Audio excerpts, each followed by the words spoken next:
starting on page 743 when everyone gets in and it's 5 o'clock. Brand new chapter, chapter 39, the Master's Reminiscences.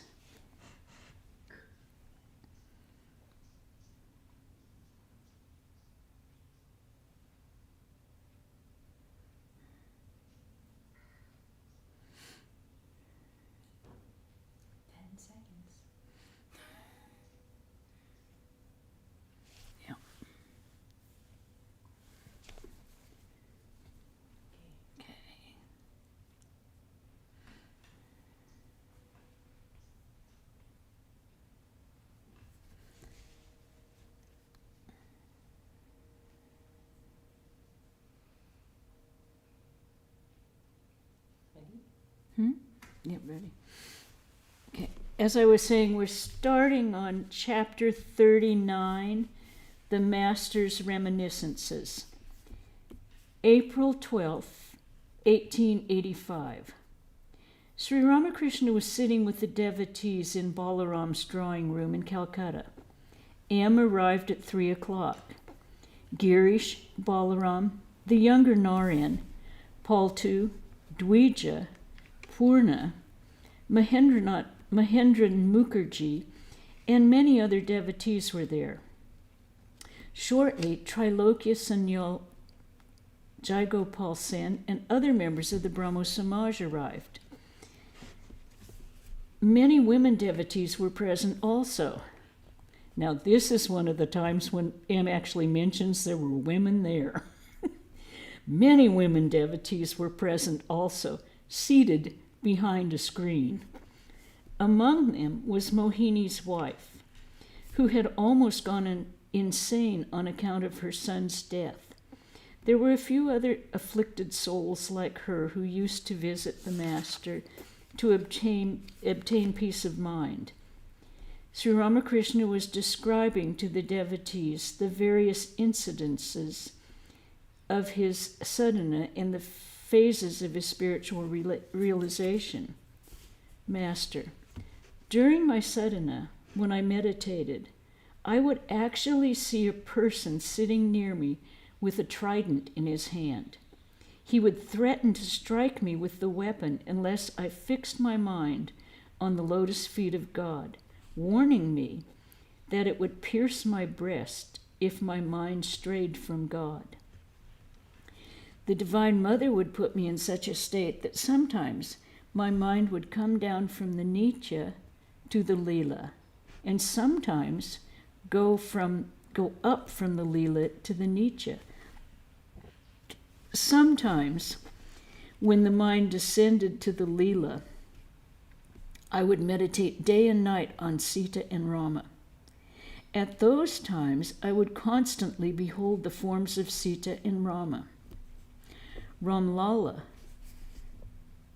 footnote here, a metal image of the boy Rama given to Sri Ramakrishna during his sadhana period by a Vaishnava saint. Ramlala was my constant companion. Sometimes I would bathe him and sometimes feed him. Again, I used to be absorbed in the ideal of Radha and Krishna and would constantly see their forms. Or again, I would be absorbed in Gauranga. He is the harmonization of two ideals, the Purusha and the Prakriti. At such times, I would always see the form of Gauranga. When a change came over me, the mind left the plane of the Leela and ascended to the Nitya. I found no distinction between the sacred Tulsi and the ordinary Sajinja plant. I no longer enjoyed seeing the forms of God.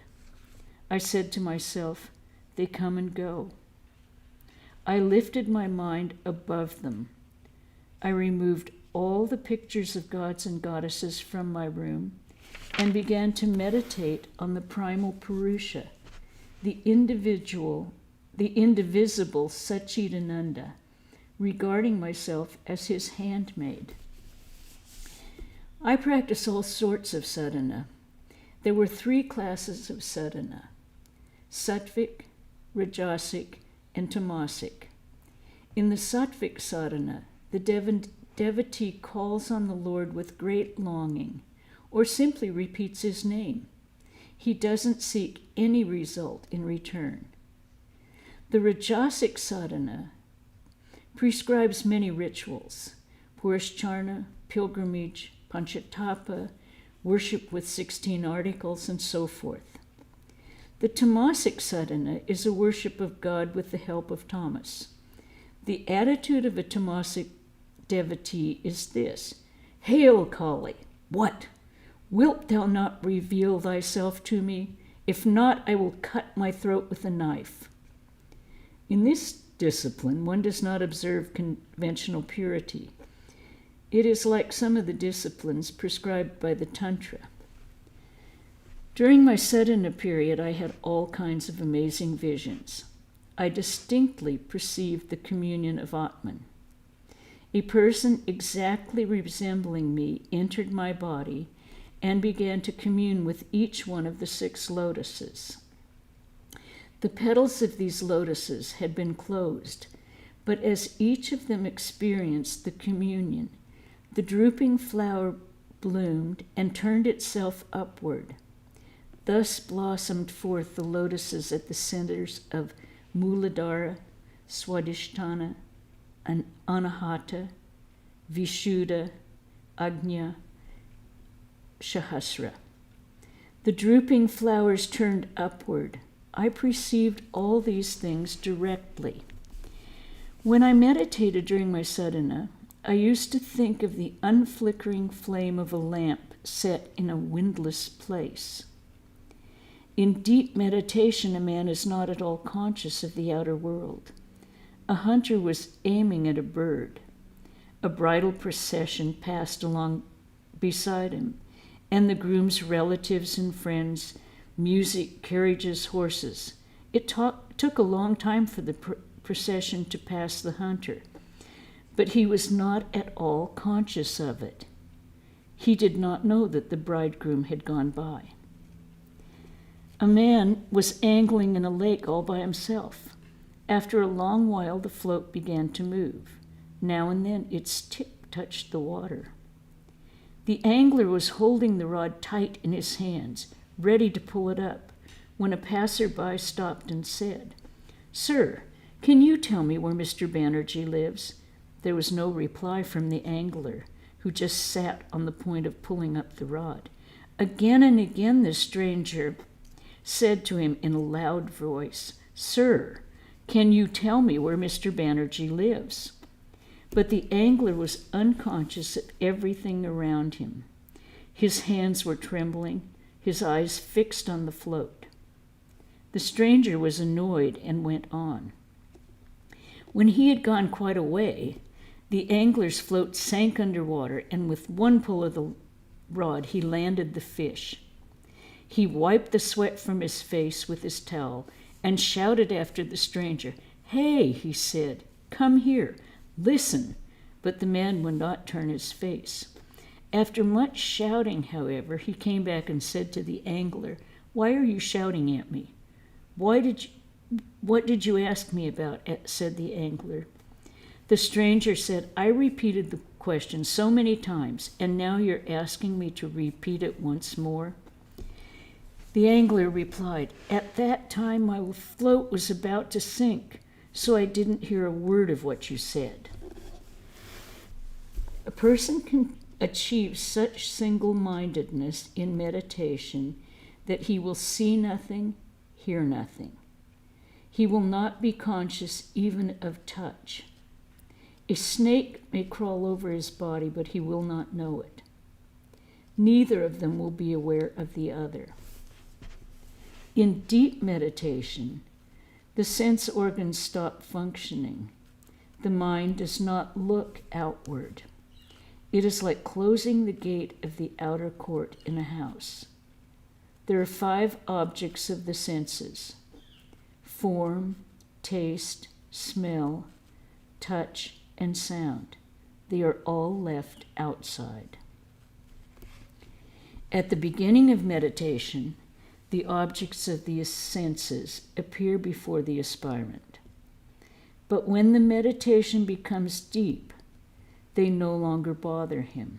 They are left outside. How many things I saw during meditation.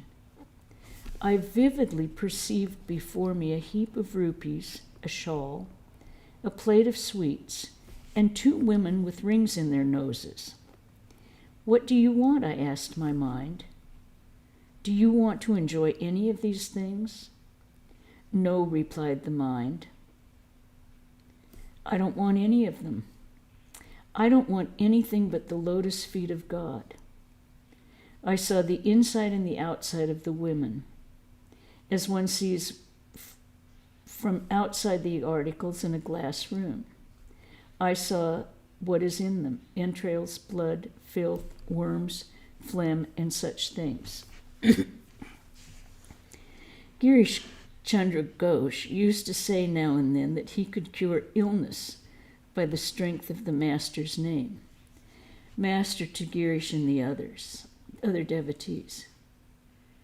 People of small intellect seek occult powers.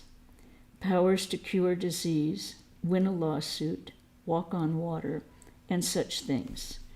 But the genuine devotees of God don't want anything except his lotus feet. One day Hridoy said to me, Uncle, please ask the mother for some powers, like, occult powers. I have the nature of a child. While I was practicing japa in the Kali temple, I said to Kali, Mother, Hridoy asked me to pray to you for some occult powers. The Divine Mother at once showed me a vision. A middle-aged prostitute about 40 years old appeared and sat with her back to me. She had large hips and wore a black-bordered sari. Soon she was covered with filth. The mother showed me that occult powers are as abominable as the filth of that prostitute. Thereupon I went to Hridoy and scolded him, saying, Why did you teach me such a prayer? It is because of you that I had such an experience. People with a little occult power gain such things as name and fame. Many of them want to follow the profession of guru, gain people's recognition, and make disciples and devotees. Men say of such a guru, he is having a wonderful time. How many people visit him? He has many disciples and followers. His house is overflowing with furniture and other things. People give him presents. He has such power that he can feed many people if he so desires. The profession of a teacher is like that of a prostitute. It is the selling of oneself for the trifle of money, honor, and creature comforts. For such insignificant things, it is not good to prostitute the body, mind, and soul, the means by which one can attain God. A man once said about a certain woman, she is having a grand time now. She is so well off. She has rented a room and furnished it with a couch, a mat, pillows, and many other things. And how many people she controls. They are always visiting her. In other words, the woman has now become a prostitute. Therefore, her happiness is unbounded. Formerly, she was the maidservant in a gentleman's house. Now she is a prostitute. She has ruined herself for a mere trifle.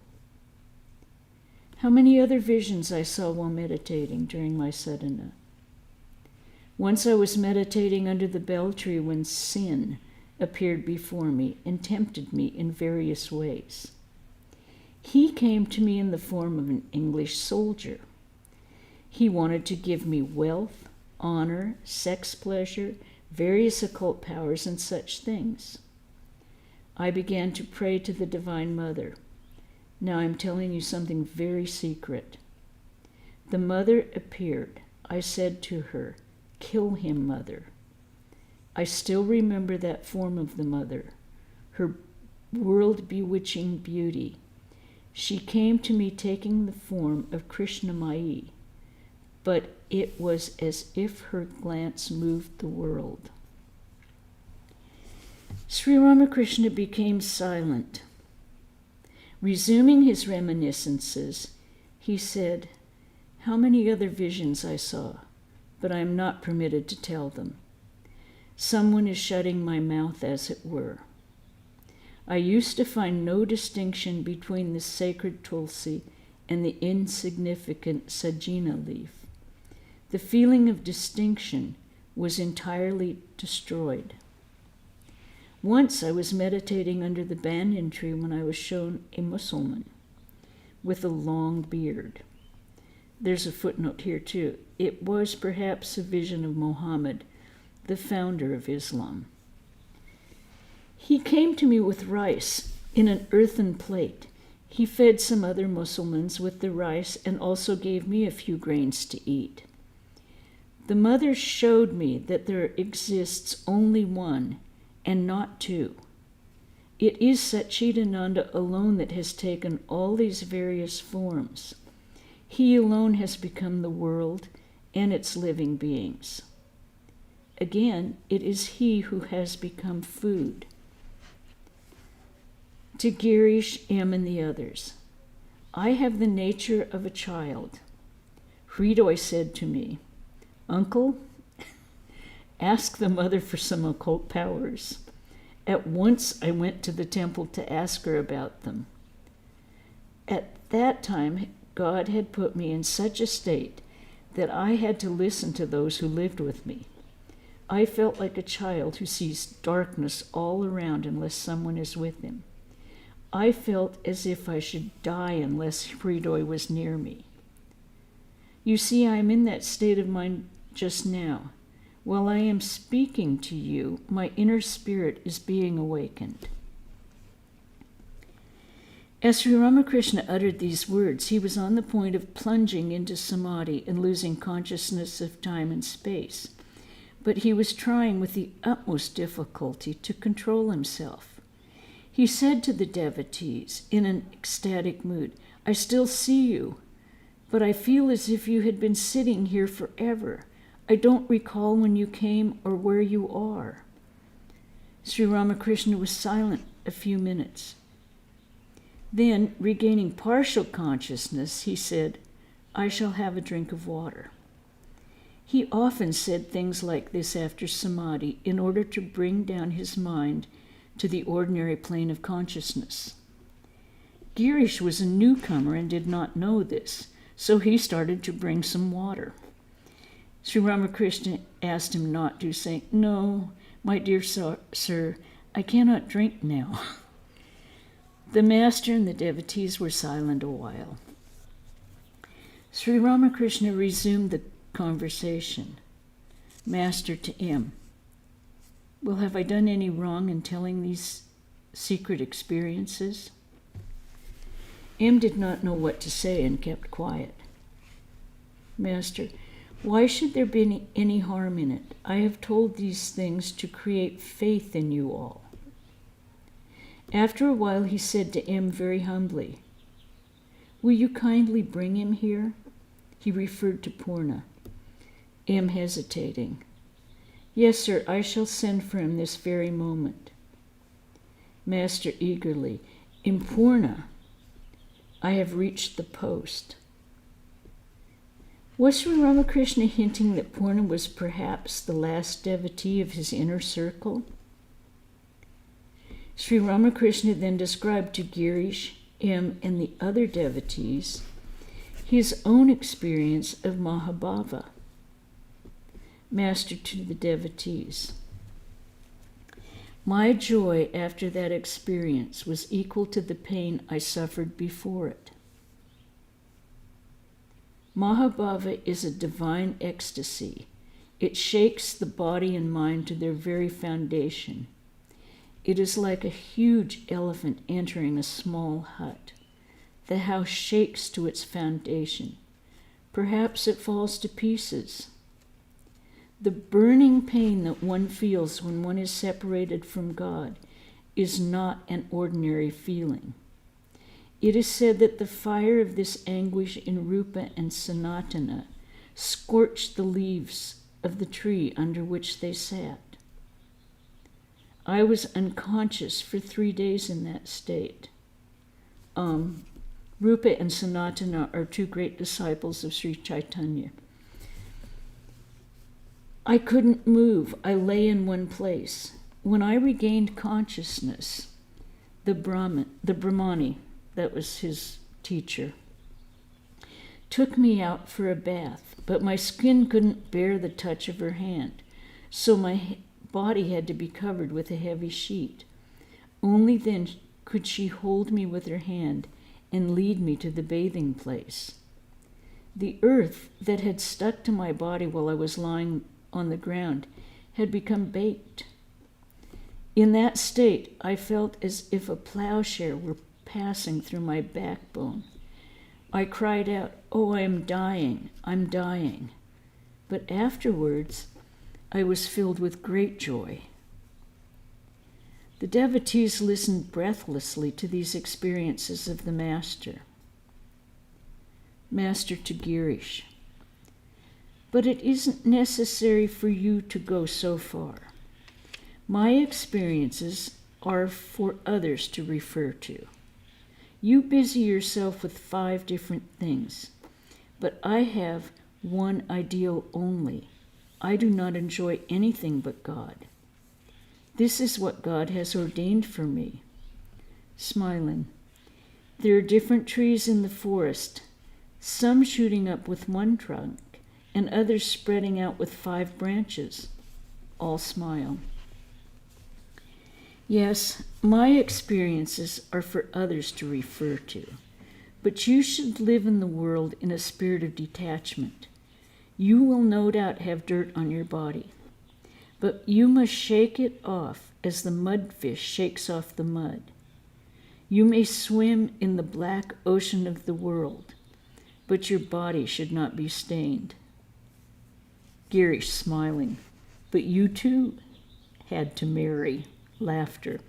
Master smiling: "Marriage is necessary for the sake of samskara, but how could I live a worldly life?" And the footnote on marriage is necessary for the sake of samskara. According to the Hindu religious law, marriage is one of the 10 samskaras, or purificatory rites, prescribed for the 3 higher castes, namely the Brahmin, Kshatriya, and the Vaishya. So uncontrollable was my divine fervor that every time the sacred thread was put around my neck, it dropped off. Some believe that Shukadev also had to marry for the sake of samskara. They say he even had a daughter. All laugh. Woman in gold alone is the world. It makes one forget God. Girish: "But how can we get rid of lust and greed?" Master: "Pray to God with a yearning heart. Pray to him for discrimination. God alone is real and all else illusory. This is discrimination. One strains water through a fine sieve in order to separate the dirt from it.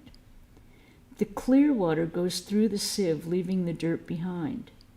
Apply the sieve of discrimination to the world. Live in the world after knowing God. Then it will be the world of Vidya.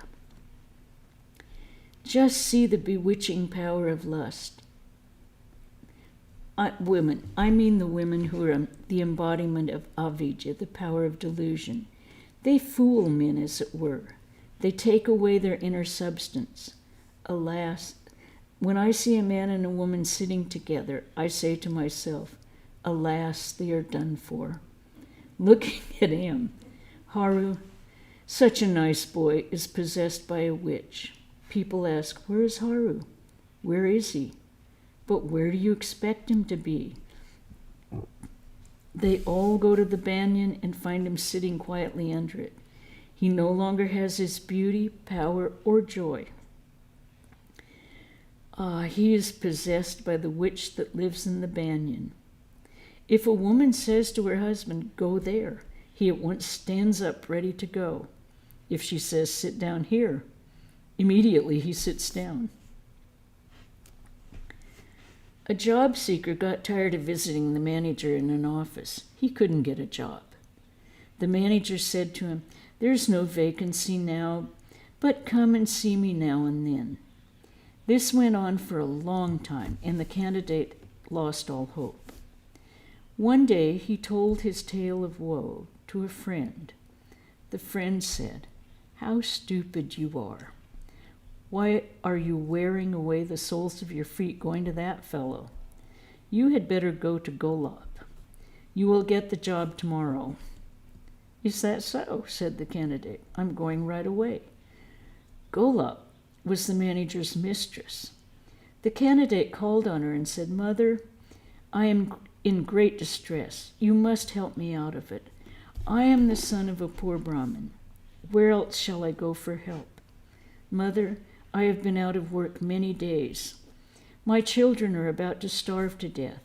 I can get a job if you but say the word." Golab said to him, "Child, whom should I speak to?" She said to herself, "Ah, the poor Brahmin, he has been suffering too much." The candidate said to her, "I am sure to get the job if you just put in a word about it to the manager." Golab said, "I shall speak to him today and settle the matter." The very next morning, the man called on the candidate and said, "You are to work in the manager's office beginning today." The manager said to his English boss, "This man is very competent. I have appointed him. He will do credit to the firm." All are deluded by lust and greed, but I do not care for it at all, and I swear to you that I do not know anything but God. Are there any questions so far about anything that we've read? We're going to start a new topic. So if there's any questions about anything, okay, we'll read a little bit. A devotee. Sir, a new sect called Navahalol has been started. Lalit Chatterjee is one of the members. Master, there are different views. All these views are but so many paths to reach the same goal. But everyone believes that his view alone is right, that his watch alone keeps correct time. Girish to M. Do you remember what Pope says about it? "'Tis with our judgments as our watches, none go just alike, yet each believes his own." Master to M. What does it mean? M. Everyone thinks that his own watch keeps the correct time, but different watches do not give the same time. Master. But however wrong the watches may be, the sun never makes a mistake. One should check one's watch with the sun. A devotee. Mr. X tells lies. Master. Truthfulness in speech is the tapasya of the Kali Yuga. It is difficult to practice other austerities in this cycle. By adhering to truth, one attains God.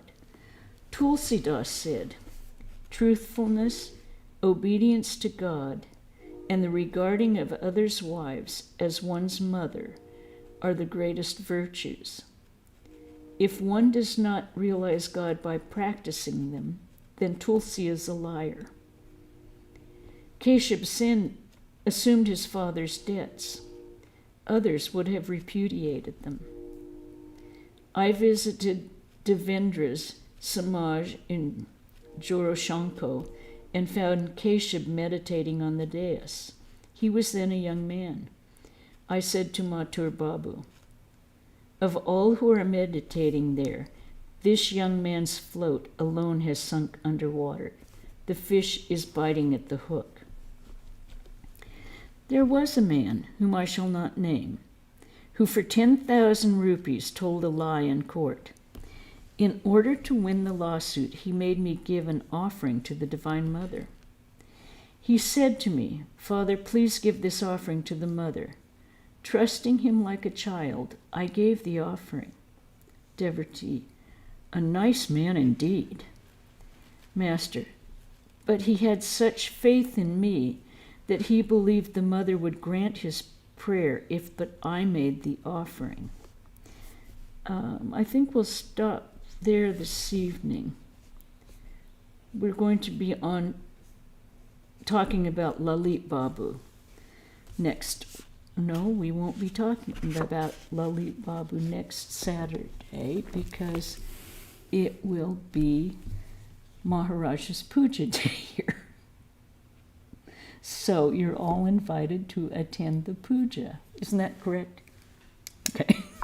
Sometimes, as they say during this COVID time, every day is Blur's Day. So sometimes I get my dates wrong. But any questions or comments? Okay, then we'll end with a chant. Om Shanti Shanti Shanti Hari Om Tat Sat Sri Ramakrishna